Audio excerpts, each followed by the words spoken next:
Jefferson and His Times, Volume 3, Jefferson and the Ordeal of Liberty, by Dumas Malone. This book is read by Anna Fields.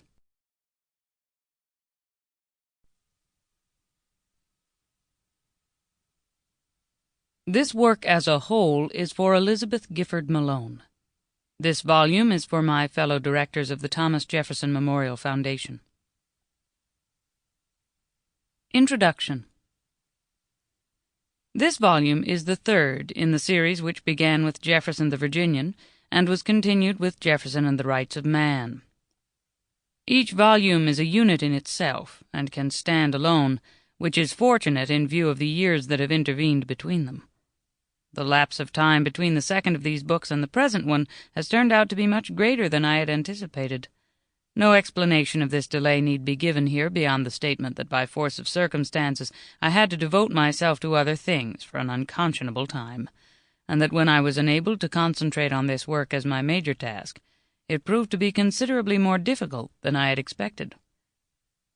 The extraordinary man whose story I have been trying to tell is full of surprises even to those who flatter themselves that they know him rather well. By the same token, however, while bewildering at times, rarely, if ever, is he dull.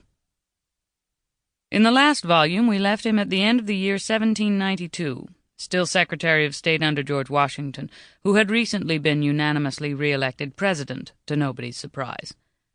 In this book we carry him to his own election as President in February 1801, after a tie vote with his running mate which was distinctly surprising.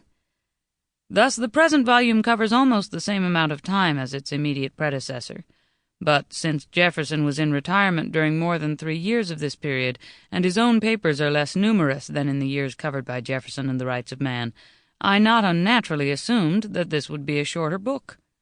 In fact, it is longer and has proved the most difficult of the 3 to write. I hope that the unfolding story will not seem too long, and that the difficulties will appear to have been reasonably well overcome. The author of a book like this is supposed to build a road over which others may proceed less laboriously, and he would not want to discourage prospective travelers.